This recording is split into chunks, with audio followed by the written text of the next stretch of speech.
Boa Olá! noite. Tudo Opa! bom? Tudo bem? Tá me ouvindo? Tá me ouvindo bem? Tô ouvindo bem. Que bom, que bom. Pessoal, sejam todos bem-vindos. Eu sou Carlos Silva, eu apresento o programa Paiaiana Conectados todos os sábados ao meio-dia na Rádio Conectados.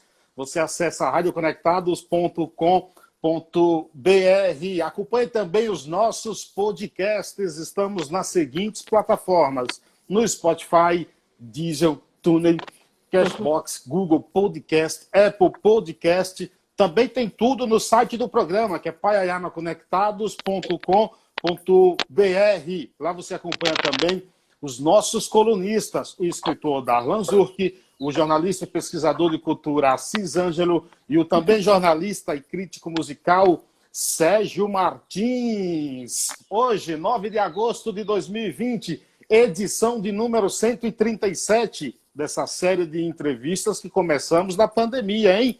Já passaram por aqui 136 personalidades importantes falando dos mais variados temas. Hoje não é diferente. Pessoa que eu considero assim de extrema importância para a cultura, enfim, para tudo de bom. Ela é semeadora de literatura negra feminina, ativista cultural, escritora, jornalista, radialista, idealizadora do coletivo Mijiba e integrante do Sarau das Pretas, autora, entre seus livros, Punga, de 2007, Águas de Cabaça, de 2012, Filhas do Fogo, esse aqui, de 2020, e Narrativas Pretas, antologia poética do Sarau das Pretas, lançado agora, tá fresquinho, acabou de sair do forno. Elisandra É, Souza, seja bem-vinda. Obrigado pela aceitação do convite. Fico honrado em recebê-la. eu que agradeço, é sempre uma honra, né? A gente que se conheceu aqui em São Paulo, né? E tem o quê? Um pouco mais de 2, 3 anos, né? Que a gente se conheceu por conta do É, filme, né? isso, E, exatamente. e aí é sempre uma honra, né? Poder partilhar a palavra, né? A gente poder conversar um pouco sobre literatura, sobre nossas memórias também, né? Sempre. Na verdade, eu te conheci antes do filme. Ah, você me conheceu. Eu te Foi. conheci depois, né? Não, não, mas assim, você foi lá na rádio da entrevista, foi antes do filme, entendeu? Ah, ah não, vê. Foi, foi, Não, acho que foi antes. foi. Não Foi, lembro. foi antes, foi bem antes, entendeu? Que eu entrei em contato contigo, aí você foi lá pra gente bater um papo. O filme foi o quê? O filme tem 2 anos, não tem? É de 2017. Já é 2017 o filme? É de 2017. Mas foi antes. Eu tenho certeza que eu tenho aqui Enfim. o programa, enfim. Enfim, foi antes, o que importa é que nos conhecemos, o que importa é isso. Elisandra, me diz E uma coisa. co- Fale, por favor. Não, pode falar. Como é que está esse teu período de quarentena? A gente vai falar, óbvio, da antologia, mas como é que está esse tempo teu aí? Então, agora eu tô, né, me adaptando melhor, né, com essa coisa da... Porque assim, né, a gente é da geração, né, da transição, né, do analógico para o digital, né? Apesar que você já estava aí, né, no programa que era digital, já antes, né? Sim, sim. A gente tem, né, teve um pouco de resistência a tudo isso, né? Principalmente eu tive muita resistência com as lives, né? Então, nos primeiros 2 meses eu não topava live nenhuma, assim, não estava afim, não estava disposta. Primeiro porque eu não conseguia nem organizar os pensamentos, assim. Para mim foi um baque muito forte, porque eu lancei o Filha do Fogo, né? O primeiro lançamento dele foi lá na Cooperifa, né? Que você foi, inclusive, Isso. né? Foi dia 11 de fevereiro na Cooperifa. Agora em agosto já vai fazer 6 meses, né? E o segundo lançamento foi na Ação Educativa, foi dia 4 de março, né? E nesse período, né, eu lancei na Cooperifa dia 11 de fevereiro, fui para o Texas, né? Lancei lá no dia 18, voltei e lancei, né, com uma cerimônia tal, no dia 4 de março. Deu 2 semanas, o mundo parou, né? E eu estava Não, por favor. muito na disposição, né, de divulgar o livro, né, de fazer acontecer com esse livro. É o meu primeiro livro de contos, né? Inclusive tem o conto, né, A Primeira Vez que Fui ao Céu, que era um conto bem aguardado, Sensacional. né, pelas pessoas por conta do curta-metragem. Então meu mundo caiu, assim, literalmente, né? Então eu fiquei uns 2 meses, né, nesse processo que era difícil até acordar, sabe? Tipo, porque eu falava, e agora? Eu não conseguia planejar o dia seguinte, quem dirá o mês seguinte, né? Então, quando passou uns 2 meses, e aí eu achava também que era uma coisa, 15 dias, né, a gente volta ao normal. Imagine que o capitalismo vai deixar que essa coisa fique tanto tempo, tá? E aí a gente já está indo para o 5º mês, né? Quase indo para o 6º mês. E aí, né, a partir do 3º, até fiz hashtag mais livros, menos lives, né? A revoltada da internet, né? E... mas Você é uma figura. E aí eu falo, né? A gente paga na mesma pandemia, paga com a língua, né? Agora eu virei a rainha das lives, né? Agora já estou me recolhendo de novo. Esse mês de julho eu fiz bastante lives, né? E aí tem coisas, né, que é isso, né? A mesma energia que a gente, né, vai fazer palestra, que a gente, né, vai partilhar a palavra, vai fazer uma edição do sarau, é a mesma energia. A diferença, um pouco mais de energia, né? Porque a gente tem que ficar preocupada com a conexão, né? Ficar preocupada com o áudio, com a imagem, né? Então a gente tem, né? Fica multifuncional ali, né? Sim, Apesar sim. das pessoas, é uma live, você está em casa. Tá em casa quer dizer que você não está nessa disponível, né? E essa coisa mesmo dos pensamentos meio perturbados, bem aflita, né? Né? Ontem mesmo a gente chegou na margem de 100 mil mortos, né? Então, Sim, sim.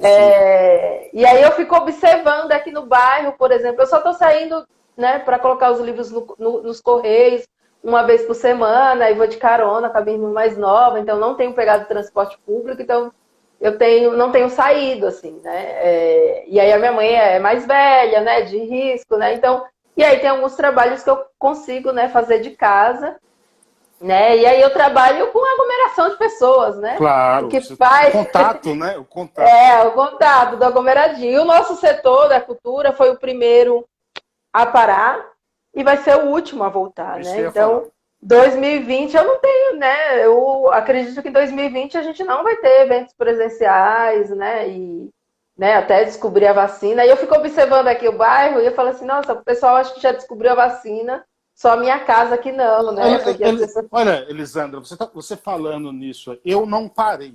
Eu não parei, né?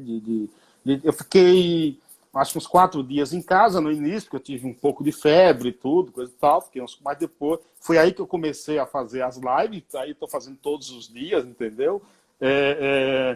E o que eu vi andando pela cidade aí, que a maioria não estava nem aí não, para isolamento, para... As primeiras 2 semanas teve assim um certo respeito de alguma parte, mas depois, agora mesmo, eu acho que 40% das pessoas que já estão na rua estão sem máscara. Eu acho que já estão andando sem máscara, é o que eu vejo por aí, entendeu? E para você, que é um artista que precisa desse contato, é mais difícil ainda. Agora, uma curiosidade, eu estava lendo esse livro aqui. Primeiro, a capa é sensacional, viu?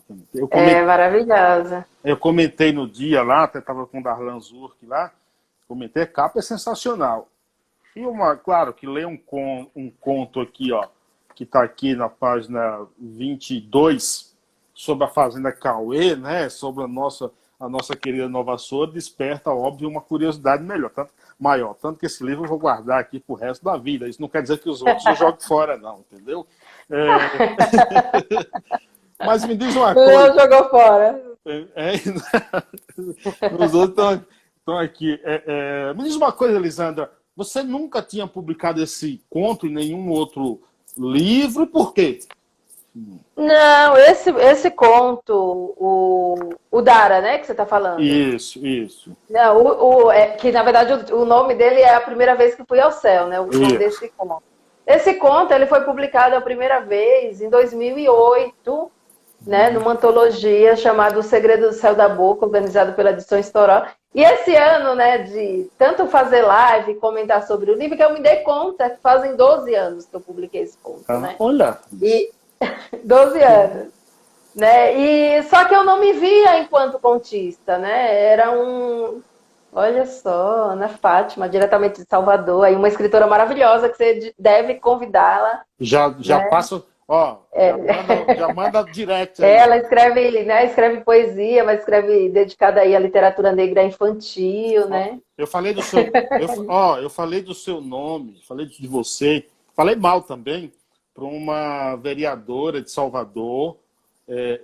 Ela é de Nova Açores, mas é vereadora em Salvador. Em breve ela vai entrar em contato contigo para fazer alguma homenagem, alguma coisa aí, tá?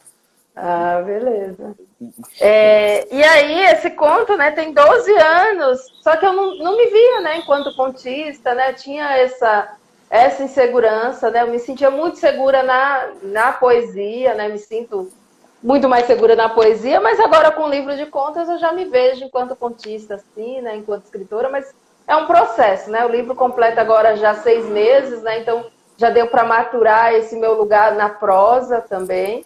E aí os contos, né, dentro do livro, né, tem a maioria dos contos, né, 7 contos são inéditos, né, nunca foram Uhum. publicados em outros lugares, mas tem, né, 5 contos, inclusive, né, a primeira vez que fui ao céu, um desses contos que foi o primeiro a ser publicado. Boa noite, Catiana. Manda Nossa, perguntas, ó, ó, a Vilma Avon aqui, ó, lá em Nova Açores, acompanhando a gente, ó.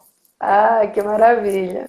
E aí, esses outros 4 contos, que não são inéditos, foram publicados no Cadernos Negros, né?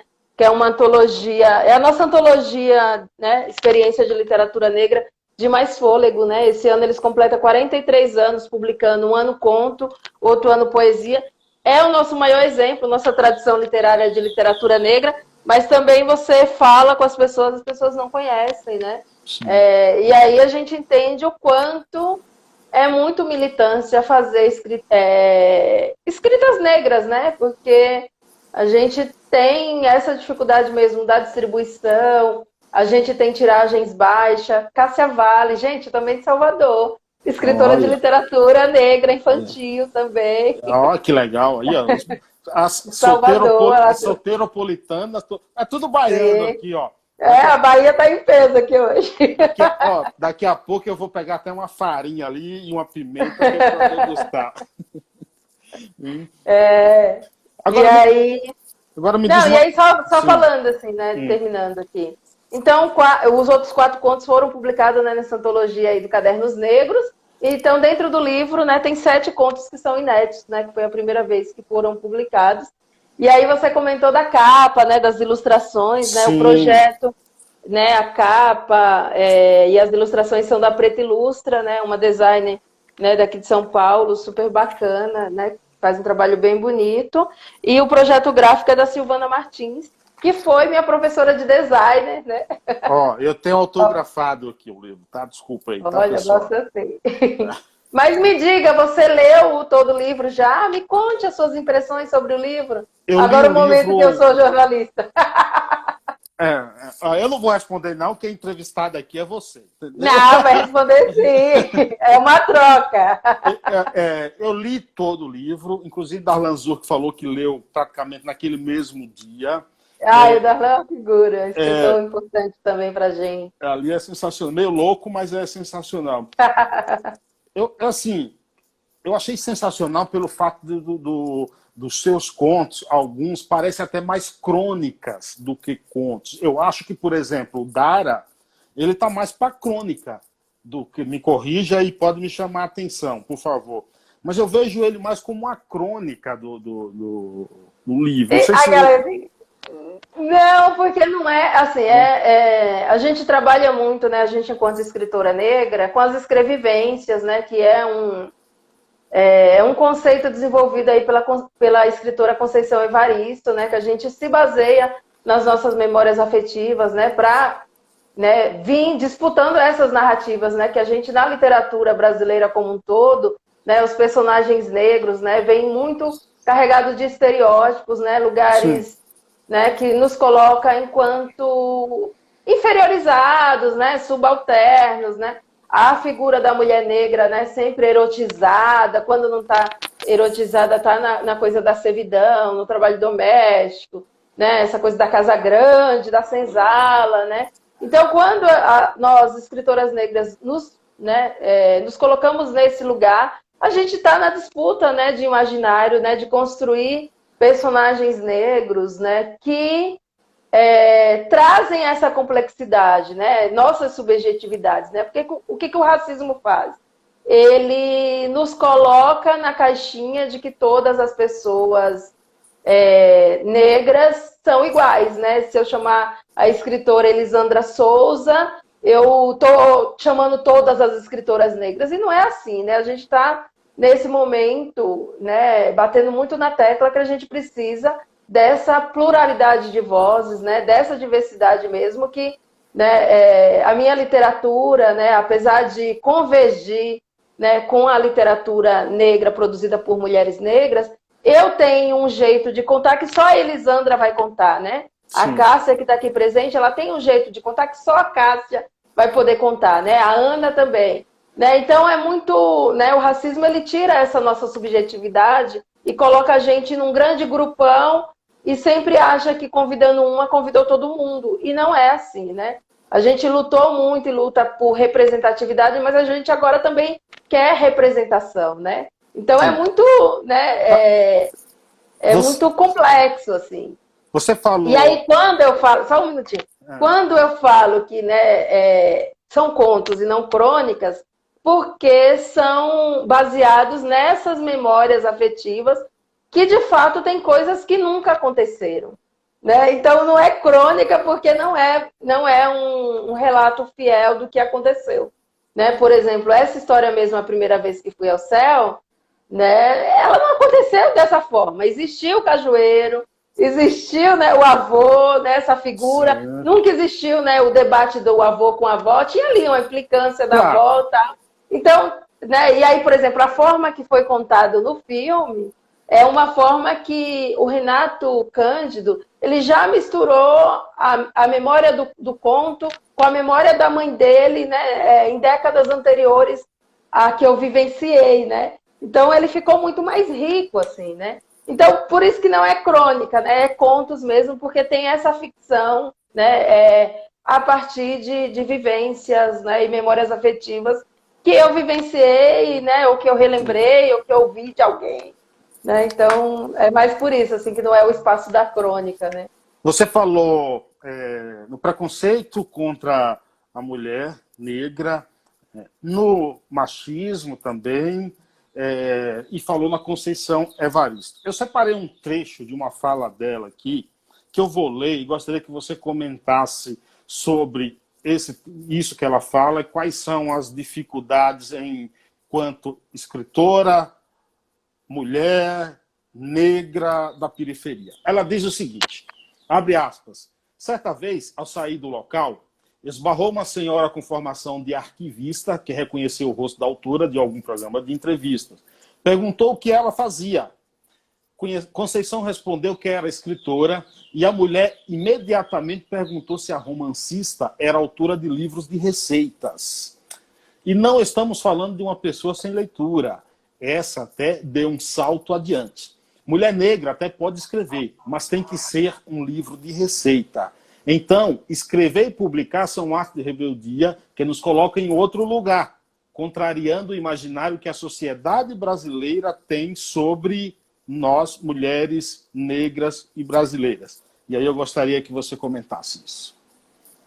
Então, né, a Conceição Evaristo, ela é nossa rainha, né? A gente tem a felicidade, né, dela estar aí com 74 anos, né, super ativa, né, e sendo reconhecida, né, mas a gente tem que lembrar que a Conceição Evaristo é uma escritora que publica, né, que escreve há mais de 30 anos, né, e ela sempre faz essa referência também ao Cadernos Negros, né, que é ali, ela teve esse apoio, né, desse movimento literário, né, dessas pessoas militantes da escrita negra, né.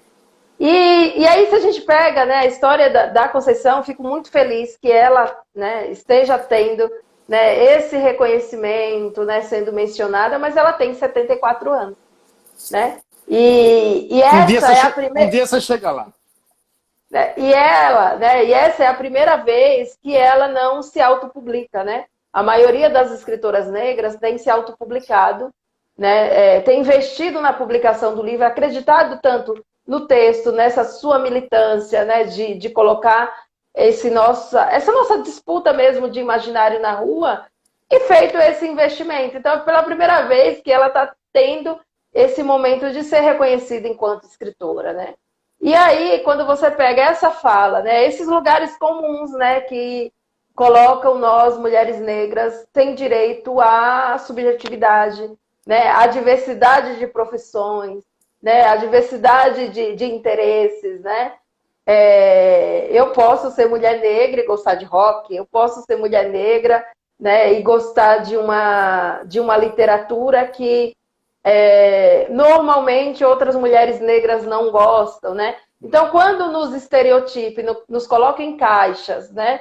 E a gente fica lá fixada, né? Tem uma coisa que acontece muito, né, com as escritoras negras em especial, é esse lugar da gente sempre estar falando do contexto, né, do machismo, né, do racismo, dessa coisa de estar na periferia, porque a maioria de nós estamos na periferia, e a gente quase não fala do texto, né? A gente fica o tempo todo falando do contexto. Eu já participei de mesas que era para discutir literatura, e quando chegava a minha vez de falar de literatura, não dava tempo, né? Porque eu estava sempre, né, falando do contexto. É importante? É, porque a gente se coloca a serviço dessa militância, e a gente também está educando as pessoas para que reconheçam a nossa literatura, né? Passando uma mensagem também. Passando uma mensagem, né? E aí tem, né, essa situação especial que você lê, né, do relato da Conceição, é uma situação, né, de racismo, né? E a gente tem essa, né, o racismo, ele permeia todas as nossas experiências, né? E aí é muito louco que a gente, enquanto escritora negra, a gente quer, né, construir narrativas que o racismo não seja o protagonista, né? A gente quer falar das nossas identidades, né? Falar da nossa ancestralidade, a nossa memória afetiva, né? Que é também muito carregada pelo tempo que a gente viveu. Por exemplo, né? Se a gente vai pegar as crianças agora que estão vivenciando a pandemia, né? Elas vão ter uma memória afetiva de, às vezes, possa ser que seja uma lembrança boa. Que a gente ficava em casa, meu pai e minha mãe estavam em casa, a gente fazia tudo junto, né? Porque com a correria do dia a dia... a gente vê os filhos, né? Quem tem filhos, eu não tenho filhos ainda, né? Mas eu observo o meu sobrinho, tá? Ver os filhos à noite, né? De manhã cedo à noite. E aí, com esse contexto, né? Que as pessoas estão trabalhando dentro de casa, possa ser que essa criança vai ter uma memória bacana desse processo de pandemia. Sim. Pela presença dos pais, né? Sim. A gente que vai ter essa coisa de se sentir em cárcere privado, né? Dentro de casa, né? Como preso. Que é essa? Preso. Prisão domiciliar, né? Com direito a celular, né? E aí... Tem uma piada, saiu uma piada aí, né? Nesse tempo de isolamento social, que os maridos nunca ficaram tanto tempo em casa. Aí o cara fala, minha mulher acha que eu sou estrela cadente, porque toda hora me pede uma coisa, entendeu? Aí entra várias questões, não vou nem discutir a piada. Porque a gente pode discutir várias coisas, mas eu não vou entrar nessa questão. Não vou entrar, melhor não. Deixa a piada para depois, viu? Deixa a piada para depois. Priscila Bassi também acabou de lançar livro, gente. Poesias pós-parto. Recomendo, inclusive está até aqui em cima da minha mesa. Mostra aí, Liz. Olha, Poesias pós-parto, recomendo, tá lindo. Projeto gráfico maravilhoso. E ela mesma ilustrou, gente. Olha que amiga chique. De onde é? É daqui, de São Paulo? Também? É daqui de São Paulo. Ela mesma fez a ilustração. Projeto lindo. Laranja com roxo. Quem quiser adquirir, está no Oralituras. Né? E acabou de lançou virtualmente também. O pessoal está falando que a Bahia aqui está em peso. Também sou baiano, viu, pessoal de Salvador? Façam perguntas aí para eles. Elisandra, vamos entrar aqui no... Você sabe que, como você fala muito, fala bem, o tempo voa. Eu falo muito, eu falo bem. Às vezes isso não é sinal de elogio, hein? Não, no seu... Não, no seu... Receba como... Fala muito.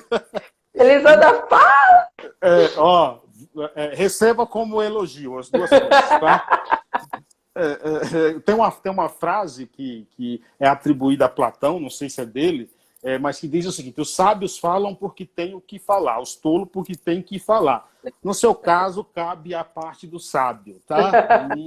Tá bom, vou ficar ali, né? Estou lisonjeada. Vou ter que também puxar o saco um pouquinho, senão eu não consigo fazer uma outra live quando você estiver lançando outro livro, entendeu? Então, Não, precisa puxar o saco, não. A gente não tem essa, não. Claro, descontrair. Livro, Narrativas Pretas, Antologias Poéticas, Sarau das Pretas. Lançado Tá aqui, agora. gente. Nova cá. menina. A nova menina do grupo. Bonito demais isso aí, viu, Elisandra? Não, e ele é colorido, ele veio vistoso, olha. Não, sensacional. Eu vou adquirir esse livro, mas eu só quero o livro seu com autógrafo, entendeu? Se não for com autógrafo, eu não quero. Quando que começa a surgir a ideia? Quando é que começa o início da gestação desse livro? Então, o Narrativas Pretas, ele está dentro de um projeto, né, que o Sarau das Pretas escreveu para o programa VAI, que é o Programa de Valorização de Iniciativas Culturais, né, da Secretaria Municipal de Cultura. E aí é o nosso primeiro projeto que tem, né, o apoio, né, de políticas públicas, né? O VAI é um edital aí muito importante, muito necessário, que nos últimos anos tem sido sucateado também, né? Ele continua apoiando grupos de periferia, né? Mas já foi um edital muito bacana, é fruto das nossas lutas, né? E conquistas coletivas para a difusão da nossa cultura periférica, né? Então, tem muitos grupos, né? Muitos artistas que acabam fazendo, né? Piadas, né? Que o edital não é edital, não é de todos, né? Mas eu não concordo muito com isso, que infelizmente, né, o recurso para a cultura é sempre muito reduzido. A gente está, né, eu vou voltar a falar sobre esse processo de pandemia. Gente, Vilma! Vilma, eu falei dela agora. Gente! Aí, ela falou que te conhece desde criança. Entendeu? Sim, vou mandar um beijo para minha mãe. Ela vai ficar feliz de saber.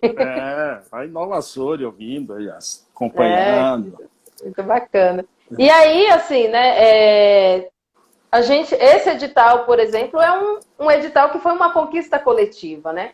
E aí a gente escreveu, é o primeiro projeto que o Sarau das Pretas escreve, né, para participar desse edital. A gente ganhou em primeiro lugar, então a gente ficou muito lisonjeada, né, porque além de ter esse financiamento, a gente veio, né, com muita aceitação do nosso trabalho. Então, o Narrativas Pretas foi um concurso literário para mulheres negras e LGBTs da cidade de São Paulo, né? Porque tinha essa restrição, né, de estar dentro desse edital que atende só o município da cidade de São Paulo. Então, muitas pessoas, né, de outros estados queriam participar, mas, né, infelizmente a gente tinha essa impossibilidade mesmo por conta do edital.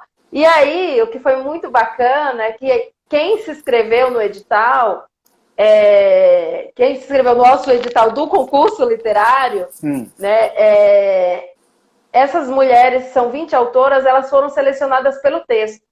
Né? E aí, né, na minha fala anterior, eu falei, a gente está sempre falando do contexto, né? A gente teve 3 avaliadoras, então as avaliadoras só tiveram acesso a saber o pseudônimo dessas escritoras, né?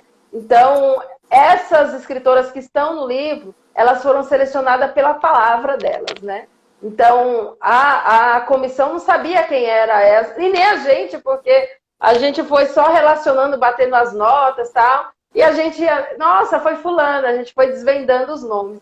E o que foi bacana, né, nesse livro, que veio autoras, né, e pessoas que a gente não conhecia, porque se a gente fosse fazer convite, né, a gente ia estar restrito ali às pessoas que a gente conhece, né? Óbvio, a gente convida pessoas que a gente conhece. Claro, claro. E aí, pelo concurso, né, se inscreveram mulheres que a gente não conhecia pessoalmente, né? Então, algumas a gente, né, tem conhecido ao longo do período, né? Porque como veio a pandemia, a gente fez o lançamento virtual, né? Porque a gente precisa encerrar o projeto, encerrar essa etapa. E aí é um livro que vem com 30 autoras, né? As integrantes do Sarau das Pretas, que somos em 5, escrevemos. Então, o livro ele vem com uma contribuição que a gente já fala que é tradição nossa de literatura negra, né? Que é ter a biografia, ter a foto, né? Então, a gente, nos nossos projetos, a gente coloca a nossa foto, né? Somos, sim, autores e autoras negras, né? Sim. Então, a imagem pra gente... Né? Já que nos exclui pela imagem, a gente vai reconstruir pela imagem também, né? Então a gente vem com a imagem, com a nossa história, né? Porque não é só imagem, né? Imagem sem história também, né? Causa uma confusão. Então a gente vem com a nossa história, vem com a nossa imagem e com o nosso texto, né? Então temos aí 2 poesias de cada autora, homenageamos 2 escritoras de 2 gerações diferentes, que é a Miriam Alves. A Miriam Alves, que é uma das percussoras aí de Cadernos Negros, é uma das nossas escritoras mais velhas, contemporânea da Conceição Evaristo, né? Elas publicam, né, no mesmo tempo e espaço, e na mesma antologia, inclusive. E aí, esses passarinhos aí é o quê? É um passarinho mesmo, cantando aqui. É um curioso. Eu falei, esse passarinho aí é Augustino, para eu parar de falar. Que ele tá... o canto dele é a aprovação da live, entendeu? E aí a outra escritora homenageada é a Luz Ribeiro, né? Que é uma escritora que ela é da transição aí, da geração de saraus, mas também da geração de slams, né? Que a gente já tem aqui um contexto de slam, né? O pessoal fala, o slam é novo, tal. É novo, mas já tem 10 anos de slam, né? A gente já tem 20 anos de saraus aqui nas periferias de São Paulo, 10 anos de slam, então já não é tão novo assim, né? As pessoas que estão vendo e conhecendo agora, né? Então a gente homenageou essas 2 escritoras, né? Pensando nessa importância histórica das 2, e temos as 3 avaliadoras, né, da nossa comissão. Elas também fizeram um texto de reflexão aí sobre o papel da literatura negra na educação, né? Essa importância mesmo desse movimento que a gente tem feito. Então é um livro que eu recomendo, claro. Sim, não, sensacional. Agora me diz uma coisa, Lisandra, os textos dessas 30 autoras aí são sobre o ativismo da literatura negra? Dentro desse contexto é livre? Não, os textos são livres. As autoras foram quando eu falo que as autoras foram selecionadas pelo texto, foi como o texto tocou, né? Aí nas... Deixa eu ver se eu consigo fazer isso. Vê se você consegue fixar o site. Eu não sei como é que faz isso aqui, não. Eu acho que eu tenho que clicar e apertar. No coisa, né? Vamos ver. Vamos ver se vai fixar comentário. Pronto, aí isso. Já foi. Ó. Aprendi agora, que nunca tinha feito, entendeu? Aprendi agora. Então, esse livro pode ser encontrado aí nesse site, né? Entrega no Brasil inteiro. Eu amei também os passarinhos, a Fátima está comentando, Vilma. É um curió que tem aqui, que ele canta mais do que... Ó, Dênio, lá na Melancia, ouvindo a gente. Dênio é irmão do escritor Darlan. Está acompanhando a gente aqui. Perfeito, um abraço. Está acompanhando a gente. Elisandra, vocês fizeram aí uma live, né, para um lançamento virtual, mas a ideia era que tivesse, né, um lançamento, todo mundo junto. Né? Sim, a gente queria, né?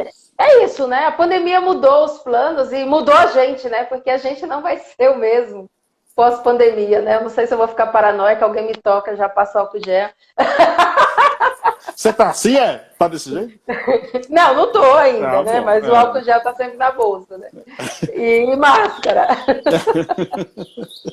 Não, gente, 100 mil mortos, né? Não dá pra gente brincar, né? 100 mil mortos, né? O Emicida fez uma postagem no Twitter, se a gente fosse fazer 1 minuto de silêncio para cada pessoa que morreu, a gente ficaria 70 dias em silêncio. Né? Então, muitas pessoas, né? E muitas pessoas que têm a sua vida aí, que poderia, né? E a gente está no momento que a gente tem um desgoverno, né? Geral, né? Não só, né, na referência federal, mas na referência governamental e municipal. A gente também está meio desamparado. A gente sabe que na cidade de São Paulo, por exemplo, se tivesse tomado medidas mais rígidas no começo, né? Talvez a gente poderia ter contornado isso, né? Então, enfim. Mas eu não vou ficar falando de política, né? Política partidária e esse desgoverno, porque eu já fico puta da vida. Esses caras não merecem, não merecem nossa atenção. Elisandra, acompanhando algumas lives... Não, merecem sim, né? Merecem sim, no sentido merece... da gente... Né? Da Ibope para ir cobrar. No sentido que, né, a gente tem aí uma irresponsabilidade dos nossos eleitores, né? Então, hoje eu ouvi uma frase muito incrível da Margareth Menezes numa live com a Vivian da banda de Dá, que ela falava assim, a gente, né, se arma muito para cobrar artistas. O artista, o que ele tem? Qual o poder do artista, né? O poder do artista é fazer o que ele faz, a arte dele. A gente não tem poder governamental. Apesar de influenciar, a gente tem que cobrar dos nossos governantes, sabe? Né? Das pessoas que eu não elegi, esse pessoal que está aí, mas das pessoas que o povo elegeu, né?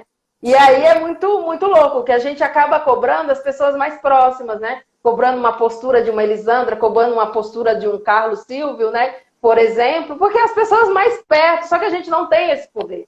Né? A gente elegeu esses representantes que não nos representam, né? Então, ao mesmo tempo que eu não me envolvo com política partidária, né? Eu tenho muita essa consciência de classe, de quanto a gente, né, precisa cobrar dessas pessoas. Né? Eu vou criar a hashtag Elisandra Vereadora.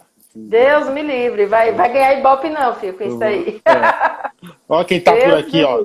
Você tem que falar assim, vou fazer uma campanha para Elisandra publicar mais livros, para Elisandra vender mais livros, para Elisandra ser lida, faça essa campanha. Vamos ler, Elisandra.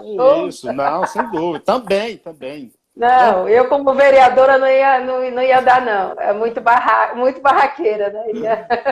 Tônio do Paiá diz aqui, que lindo, Elisandra conosco, adoro o trabalho dessa conterrânea. Ele está lá em Salvador. Ouvindo a gente. Do Paiaiá, tem um trabalho incrível, com uma biblioteca maravilhosa. Sim, né? sim. Ô, Elisandra, me diz uma coisa. Assistindo algumas lives sua durante esse pandemia, depois da sua resistência, não sei o que esse pessoal tem contra a live, eu acho um absurdo isso, entendeu? Agora é isso, é o que tem, né? É o que tem. Ou a gente faz live ou a gente não faz nada. Então, como a gente não consegue ficar sem fazer nada no sentido de a gente quer estar com as pessoas, nem que seja da forma virtual, né? Sim, então a gente se adapta, né? A trancos e barrancos a gente se adapta. Sem dúvida.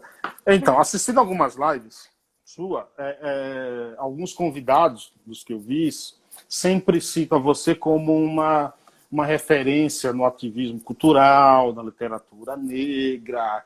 E aí você fala de referências como Conceição Evaristo, não estou fazendo nenhuma comparação, mas Elisandra Souza já tem assim uma certa noção da responsabilidade que você tem vindo do trabalho que durante décadas que já está aí?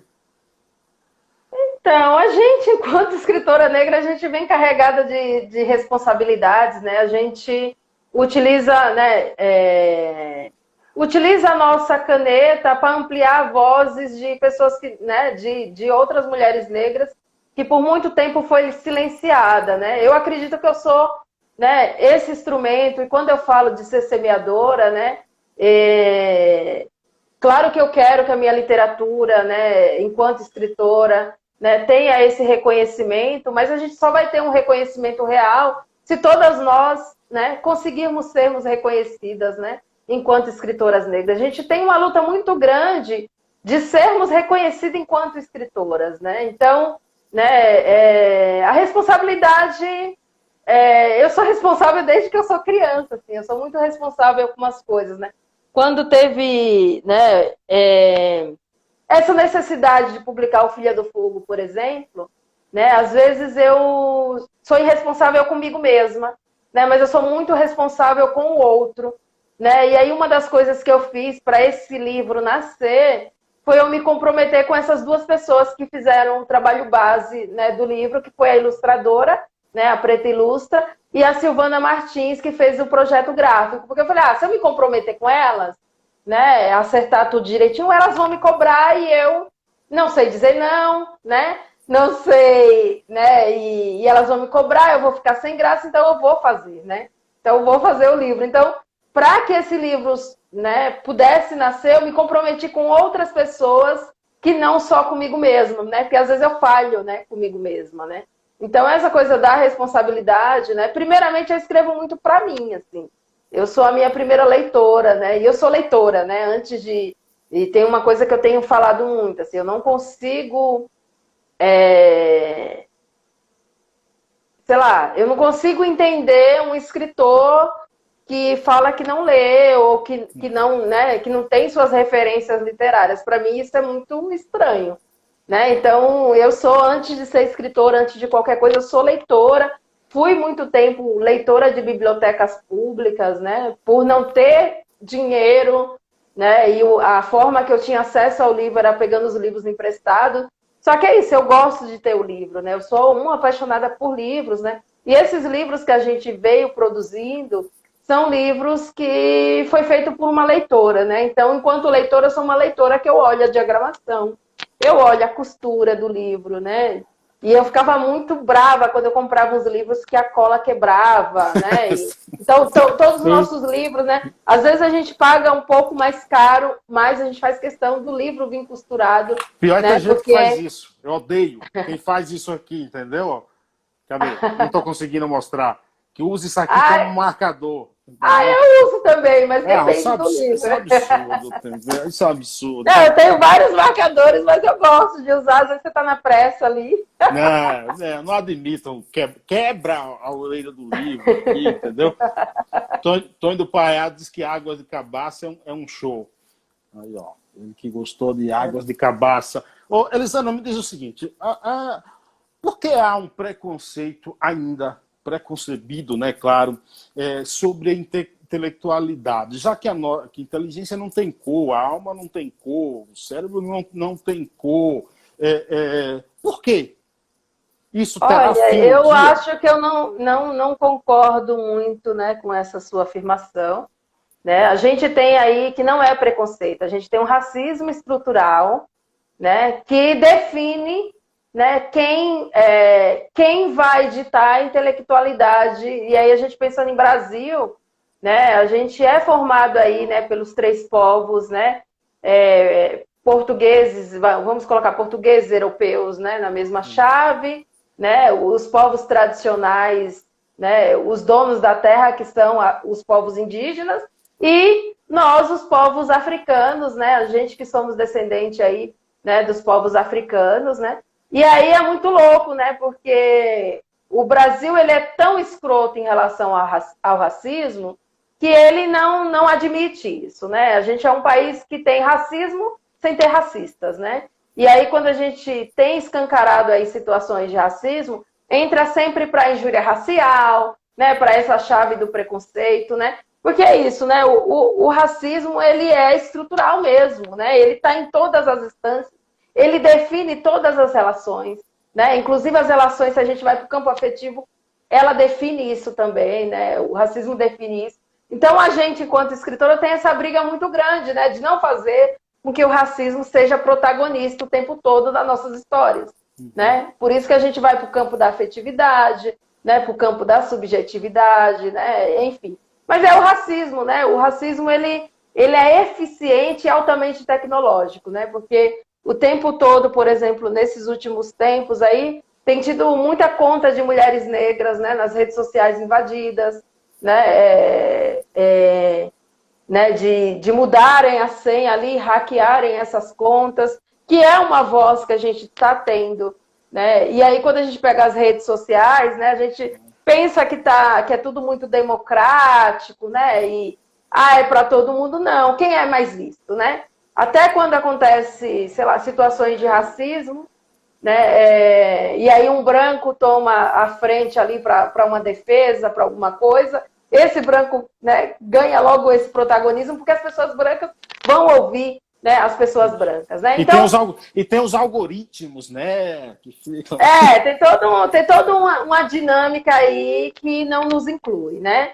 E aí tem um lance muito, né? A gente teve nesses últimos tempos, mesmo com pandemia, várias polêmicas, né? Várias coisas envolvendo o nome de pessoas negras, enfim, sobre isso. E aí, assim, eu acredito, né? Eu acredito muito na luta antirracista, né? Que as pessoas brancas têm que estar junto com a gente na luta, tal. Só que a gente tem espaços, tem lugares que essas pessoas não vão caber, porque cabe a nós, né? Então, o racismo, ele não é um problema das pessoas, né? O racismo é um problema do racista, né? E é um problema da sociedade. A gente, enquanto sociedade, que tem que, né, encontrar, né, uma forma, né? O racismo ele é muito lucrativo. Assim como esse momento que a gente está vivenciando, a pandemia, né, que ninguém esperava, é o mundo vivendo isso, ela também é lucrativa para alguns grupos, né? Não é para a gente que está aqui na periferia, que se precisar de hospital, se precisar de um respirador, não vai ter, né? Não vai ter. Então, como a Ana Fátima, né, acabou, não tem nada de democracia, né? Então a gente está isso, né? Na última escala, né? A gente está lá, né? Na sobrevivência mesmo, no submundo, né? Então, e aí às vezes eu tenho uma questão com preconceito, né? Porque o racismo ele não entra nessa chave, né? Não é só o preconceito, né? O racismo ele nos mata, né? O racismo ele nos anula, ele nos invisibiliza, né? E tem preconceitos que não fazem. Sim. Né? Tem preconceitos que... E aí não estou também hierarquizando, né, os preconceitos, né? Porque eu sei que eles existem e eles são muito dolorosos, causam muitas feridas, né, nas pessoas que sofrem com isso. Mas o racismo, ele é diferente, ele é lucrativo, ele entrou aqui para... Né, a nossa economia, né, o que a gente tem de Brasil, foi construído a partir...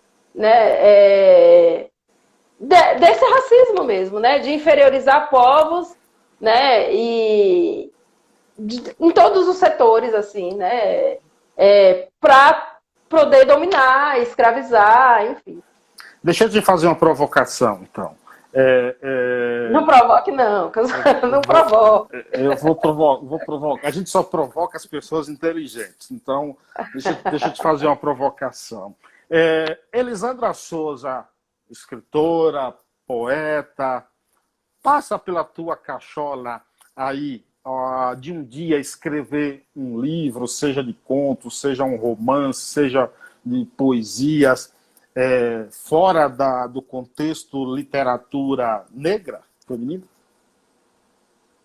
Isso é meio impossível, mesmo que isso é impossível para mim, né? Porque todo o meu filtro, né, ainda que eu, né, faça um livro, tem escritores que fazem livros e nem menciona, né, a negritude, né, como personagem. A gente tem aí o James Baldwin, que ele fez, né, o romance Giovanni, que nem menciona, né, mas esse romance foi escrito por uma pessoa negra, né? Até as escolhas que ele faz, né, ainda que ele não coloque ali explícito, né? Por exemplo, se a gente pega Machado de Assis também, né? O Machado de Assis, por muito tempo, ele não foi lido enquanto escritor negro, porque ele era muito acima da média, né? Muito, muito autodidata, muito foda, que eles embranqueceram para dizer, olha, né? Aí coloca na chave ali do mulato, sei lá, alguma coisa do gênero.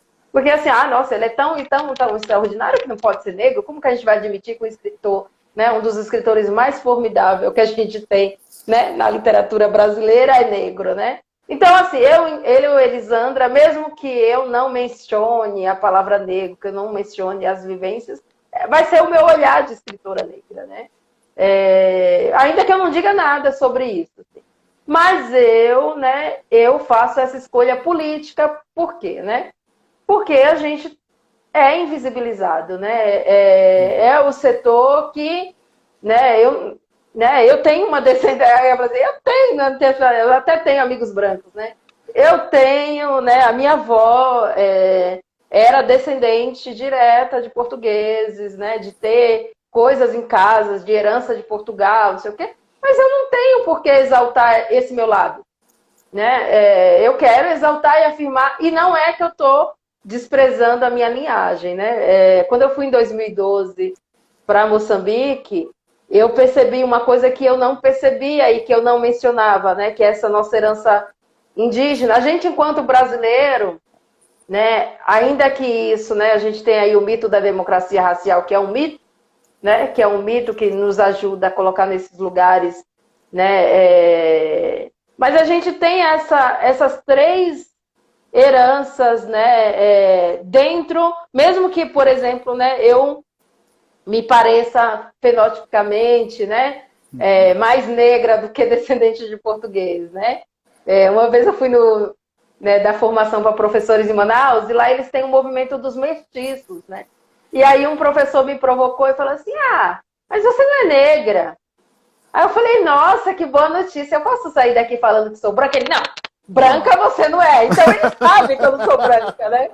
Ainda que eu tenha lá, e o Brau tem uma fala muito incrível sobre isso, porque o pai dele era italiano, né? Só que ele nunca vivenciou, nunca conviveu com esse pai, ele nem fala muito do contexto, mas a mãe dele falava muito, você é filho de italiano, não sei o quê. E aí, né, quando ele era criança, até teve uma Copa do Mundo com a Itália e tal, e ele falou, meu pai era italiano. E aí os meninos começaram a zoar ele, italiano preto, quem nunca viu italiano preto? E aí ele começou, né, a reflexão dele era assim, eu nunca vivi uma vida de italiano, eu sempre vivi uma vida de preto, né? E é uma frase assim que eu achei muito foda, me arrepiou muito, assim, quando eu ouvi. Porque é isso, né? Isso vai vir na minha escrita. Ainda que eu nem mencione, né? Por exemplo, né? Você pega os escritos de Machado de Assis, né? Por isso que tentaram embranquecer ele, e embranqueceram por um tempo, né?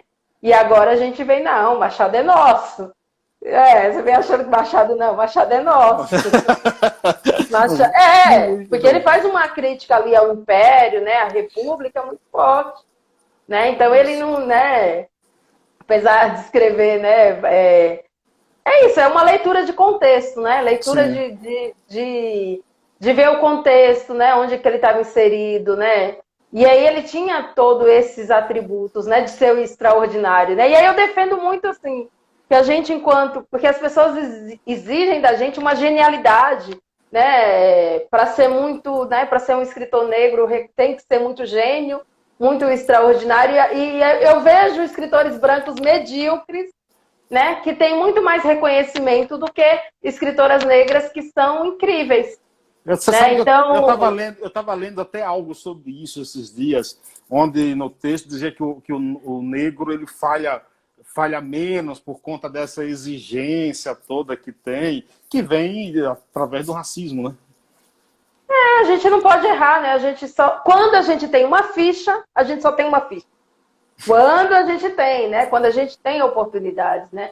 Porque é isso, né? Para uma pessoa negra, ela só precisa de uma oportunidade. Quando ela tem essa oportunidade, ela agarra com as duas mãos, né? Isso. As pessoas negras que eu conheço, que tiveram oportunidade, ela não largou, né? E aí ela foi ser o que estava destinado ela a ser, né? Muitas pessoas negras não vai conseguir, né, desenvolver a missão de vida que elas vieram fazer por conta do racismo, porque o racismo vai barrar. Né? O racismo vai fazer escritoras, né, artistas plásticos, né, cantores maravilhosos, né, frustrados, né, que não conseguiram desenvolver a sua arte, porque o racismo vem e não permite que essas pessoas tenham oportunidade. Né? Então é muito louco isso. Às vezes você chega na Bahia e fala, você está com a pele mais bonita, está mais clara, não sei o quê. Tem todas essas coisas aqui. Ana Priscila, escritora, lá de Vitória da... Ana Priscila, por favor, veja os livros de Elisandra, viu? Eu recomendo, tá? Por favor. Ela está lá em Vitória da Conquista. Leandro Gaia também chegou por aqui, Carolina também, Gleice que está aqui e está aqui, dizendo oi. Né? O inglês está ali no outro quarto. Tá aqui e tá aqui. Elisandra, para quem quer adquirir aí os teus livros, me diz aí onde é que estão, quais estão disponíveis e como as pessoas podem fazer. Então, Narrativas Pretas, que é o último, né? Tá aí nesse site que a gente fixou, né? No site do historiadaspretas.com/loja. Né? Os demais livros que eu editei pelo coletivo Mijiba, vocês podem me chamar no contatinho, pode ser aqui no no Instagram, pode ser no Messenger, né, do Facebook. Eu só não tenho disponível agora o Terra Fértil, mas tem o Punga, que foi o meu primeiro livro, lançado em 2007, junto com o poeta Akins Quintê, né? Tenho aí o Águas da Cabaça, que foi lançado em 2012, já pelo coletivo Mijiba. O Pretexto de Mulheres Negras, que é a nossa antologia aí com 22 autoras. E tem o Filha do Fogo, né? A gente só, o Terra Fértil, que da Jennifer Nascimento, que a gente não está com ele disponível no momento, mas em breve teremos. Que bom, que bom. Acho que você precisa participar do projeto Bar dos Baianos, tá? Seria importante sua presença lá. Elisandra, eu gostaria aqui de, primeiro, sempre uma honra conversar contigo. Sou um admirador do seu trabalho, de tudo que fazes por aí, entendeu? Sempre uma honra mesmo, bater esse papo, assim, aprender um pouco com essa tua fala, que uma pessoa que fala muito e fala muito bem. Se falar muito, eu vou repensá-la. Não repense não, continue falando, entendeu? Isso é bom. E tem um site também, vocês criaram um site sobre o Salão das Pretas, lindo também, né? Esse aqui, ó, salodaspretas.com, sensacional, parabéns para quem fez aquele layout todo, que é um negócio genial. Acho que foi você, não foi? Nesse período de pandemia, tá em casa, criando site. Não. Eu não sei fazer site, não. Do site do Salão das Pretas a gente contratou, né? O que eu tenho dedicado a fazer é uma página que aí eu peço para vocês seguirem, né? Que é a Literatura Negra Feminina, né? Uma página aqui no Instagram. E com esse período de pandemia, eu pedi às seguidoras, né, para enviarem textos, né, de autocuidado e sobrevivência.